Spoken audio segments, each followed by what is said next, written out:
Hello, my friends. Welcome to the Mid-Career GPS Podcast. I'm your host, John Nerrell.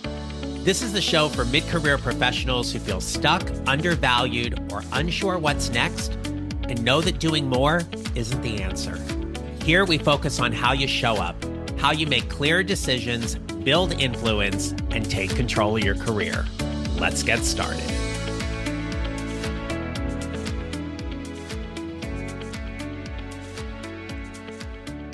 Hey there. I have a little bit of news to share with you. I just celebrated a birthday. Yeah, I turned 57, and I always get excited about celebrating birthdays. You know, like so many of us, we get to a point where we're just grateful to have another year around the sun. And I believe that birthdays are important. They need to be recognized. But I find that as I'm getting older, it's really about just being very grateful for another day, another year, another chance. Now, all that being said, there is one non-negotiable for my birthday. This is a must. Like everybody around me knows this is a must. I have to have a Carvel ice cream cake for my birthday.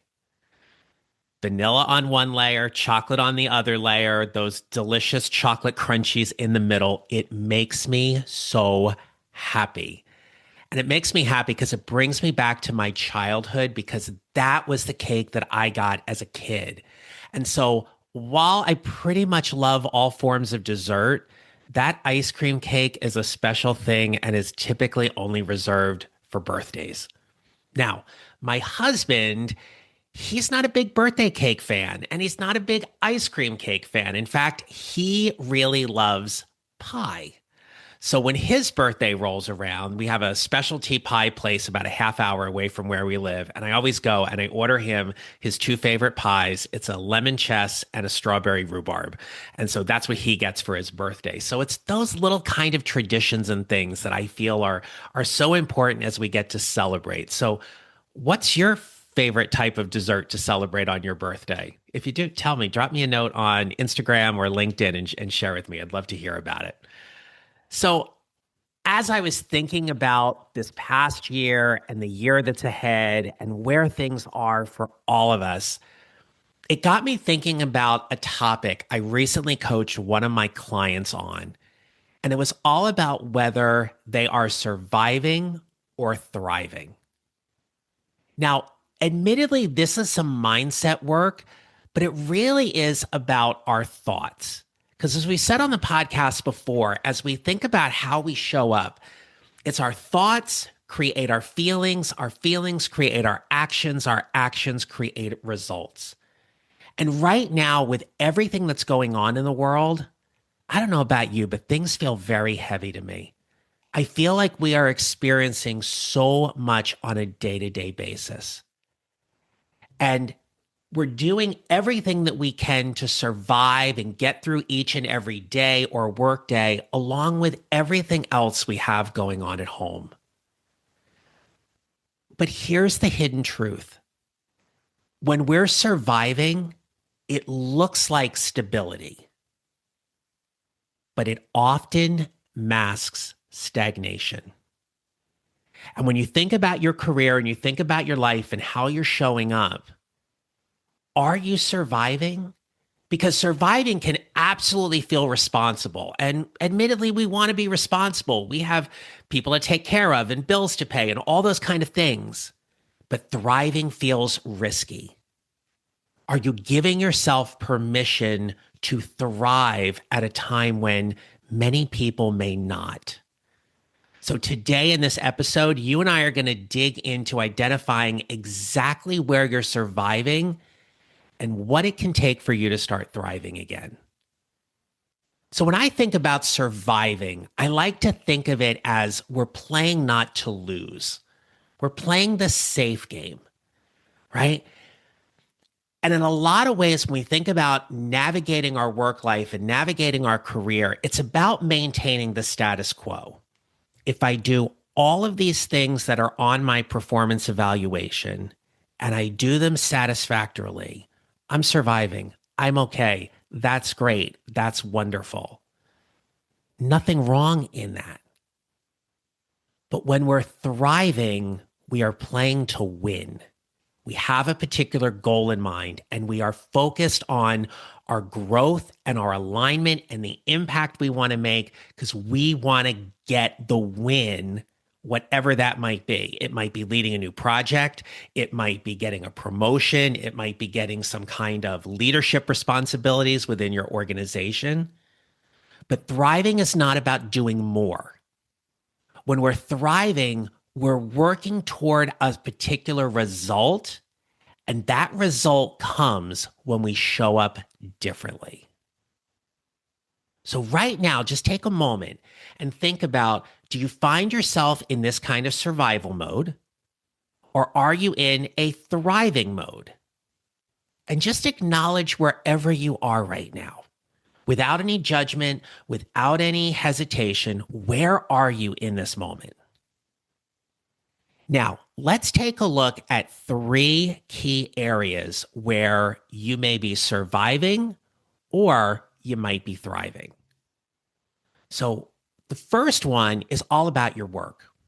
When we survive at work, we do our job well, but we're not seen for our potential. Essentially, we get stuck in this executing mode, and it's a very dependable mode.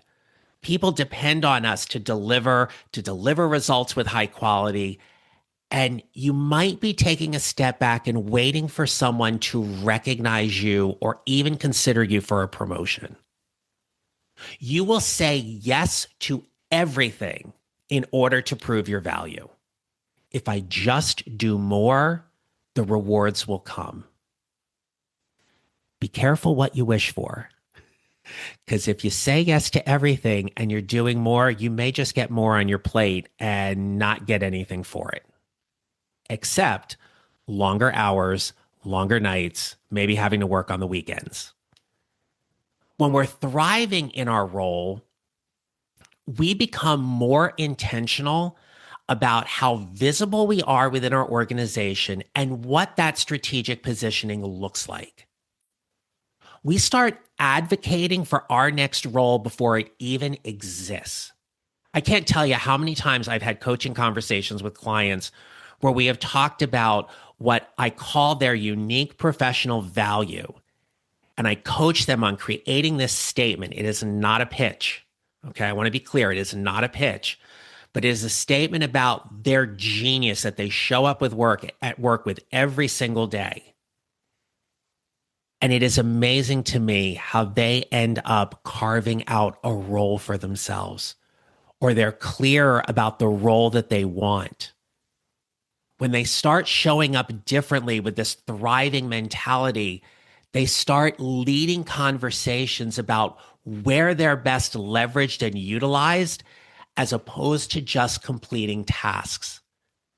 Because the reality is, at mid-career, if you are only known for execution, you have trained people to overlook you as a leader.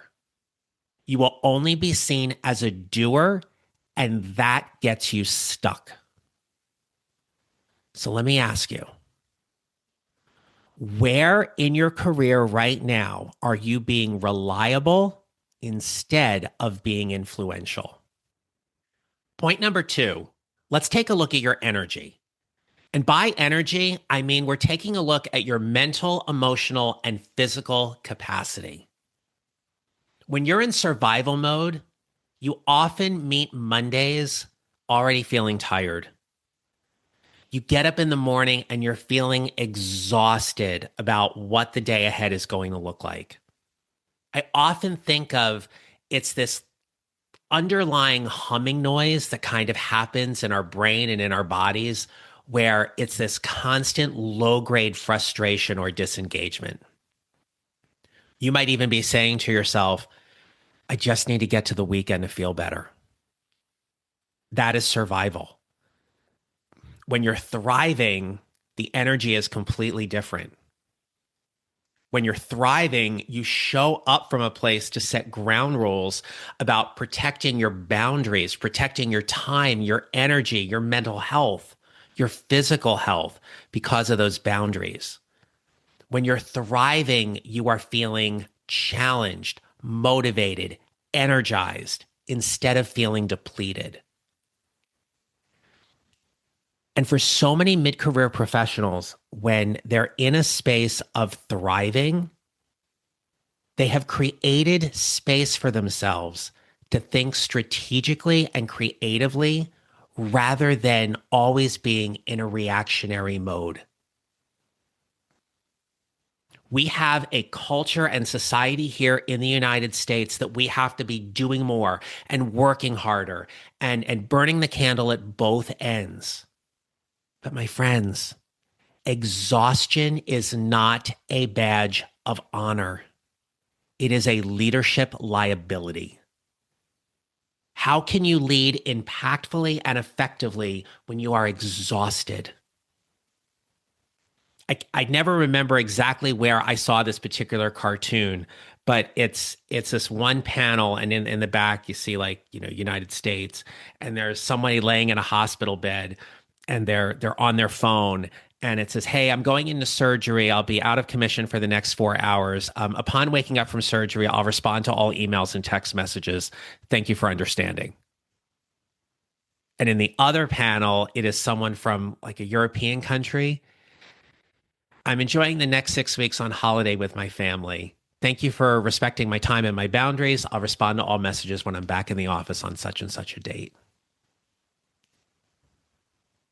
Exhaustion is not a badge of honor.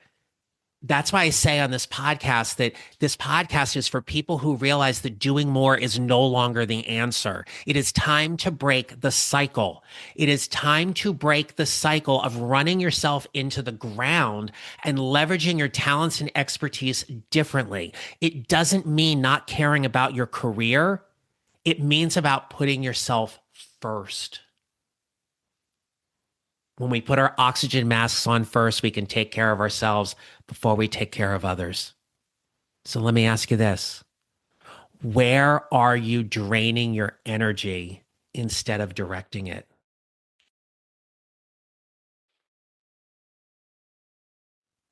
When it comes to surviving versus thriving, I want you to take a look at how you see yourself in your future. Take a look at your identity at this very moment. When we're surviving, we often catch ourselves saying things like, "I should be grateful for what I have." You avoid making a change because you have a fear or uncertainty about what might happen. And in survival mode, you cling to a version of success that essentially you've outgrown. It no longer fits you. But there's something holding you back from taking that next step, putting yourself out there, advocating for your career, showing up and leading a little bit differently. Because when you're thriving, you take this very moment where you are at right now listening to me, and you start redefining success based on where you are. You take ownership of where you are, and you start welcoming new opportunities to create your next chapter. And the decisions you make are based 100% on clarity. They are not driven by fear. We acknowledge the fear or the reservation or the hesitation to get the clarity we need to make a very clean and clear decision. But those decisions come from clarity when we're in that thriving mindset. Right now, if you're feeling stuck, undervalued, underutilized, not recognized by your leadership or your organization, you are not stuck because of your situation. You are stuck because you haven't shifted your identity. You haven't shifted your identity to where you actually want to be because you're not clear about it. You'll say things to yourself and to other people like, "I don't know what I want to do. I'm uncertain. I'm hesitant," whatever it might be. Are you right now holding on to a job or career that fits who you were instead of who you are right now? I have my clients walk through a dream job exercise about where they see themselves. It's to help get them unstuck about any kind of blocks or reservations they have about where they want to be. Because it is about getting them to a place where they thrive. Because when we thrive, the survival's easy. When work's going well and life's going well, things just fall into place. We don't have to fight things. Adversity happens and we address it and we roll with it. We don't create this huge drama narrative around, oh my gosh, this went wrong again.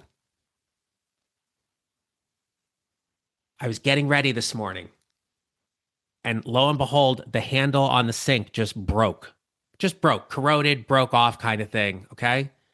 So, what's got to happen?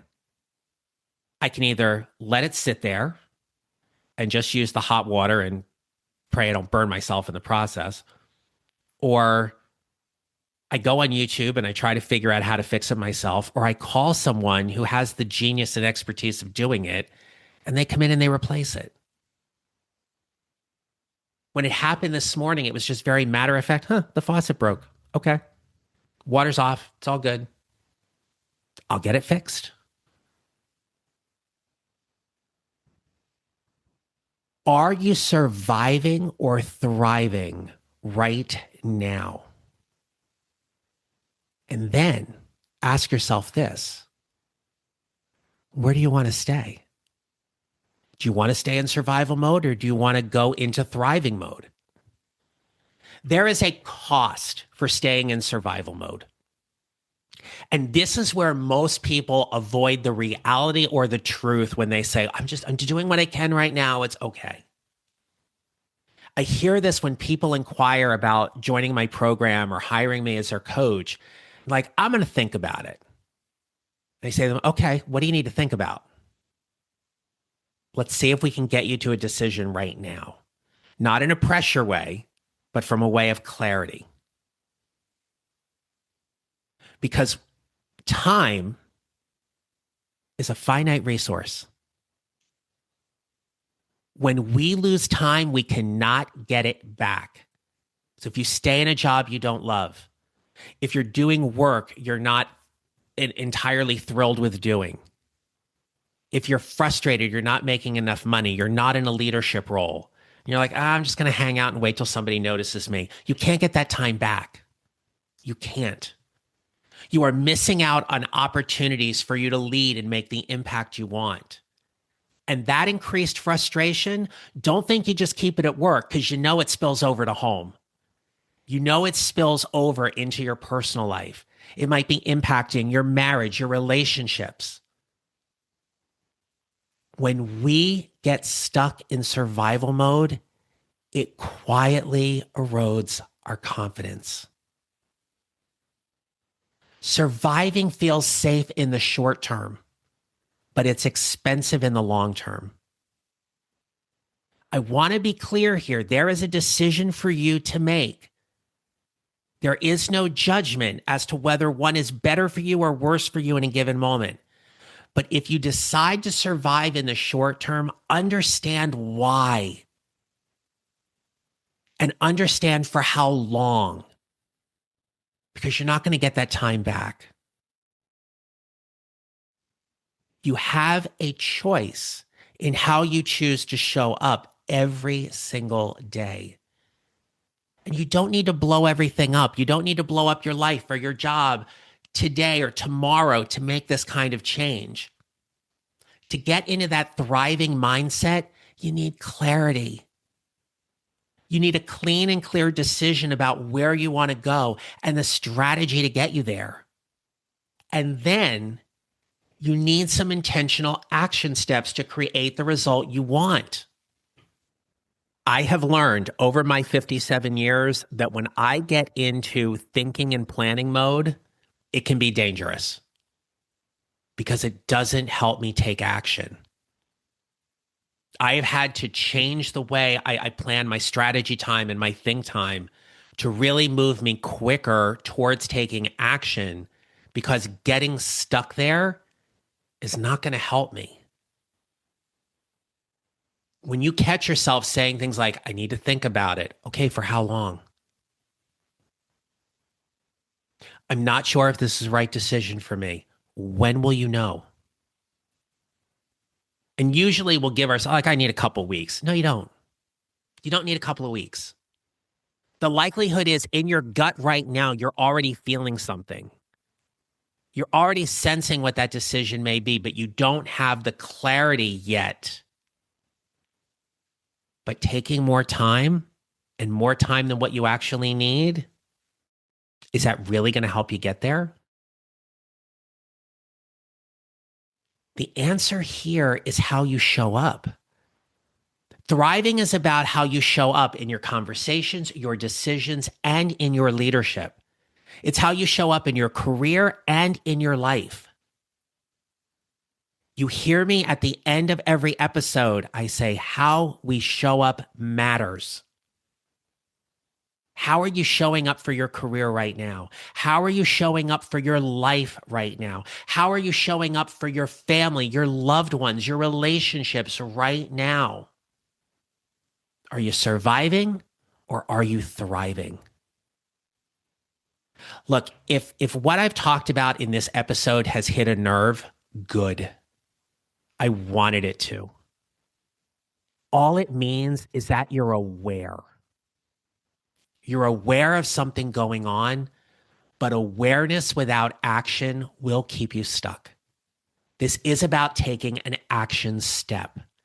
And the Show Up Leadership Lab is where we take this work deeper. I recently launched a brand new group membership program called the Show Up Leadership Lab. And inside the lab, you will get clarity on what thriving actually looks like for your career. You will learn how to position yourself from a place of value and service that gives you more visibility, greater chance of promotion, and an opportunity to make more impact. And more importantly, you will build the confidence and strategy you need to stop waiting and start leading. My friends, this is not about consuming more content. It's not about spending endless of hours dialoguing with ChatGPT or Claude to figure out what you need to do. It is about changing how you show up every day at mid-career. So if you are done being in survival mode and you are ready to shift into thriving mode, I want you inside the Show Up Leadership Lab. You can check the show notes. Go to my website, johnneral.com/show up to learn more information. You can come into the lab right now for $47 a month. $47 a month, essentially the cost of a really nice, moderately priced lunch or dinner between you and a friend or a loved one. $47 a month to take time and invest in your professional development and move from surviving to thriving. You can keep managing your frustration wherever you are, or you can show up, own where you are, and start leading your next move. Hope this episode helped you. As always, you can find more information on my website at johnneral.com. Check out the Show Up Leadership Lab at johnneral.com/show up. And until next time, my friends, remember this. You will build your mid-career GPS 1 mile or 1 step at a time, and how you show up matters. Make it a great rest of your day. Thank you for listening to the Mid-Career GPS podcast. Make sure to follow on your favorite listening platform. And if you have a moment, I'd love to hear your comments on Apple Podcasts. Visit johnneral.com for more information about how I can help you build your mid-career GPS, or how I can help you and your organization with your next workshop or public speaking event. Don't forget to connect with me on LinkedIn and follow me on social at John Neral Coaching. I look forward to being back with you next week. Until then, take care, and remember, how we show up matters.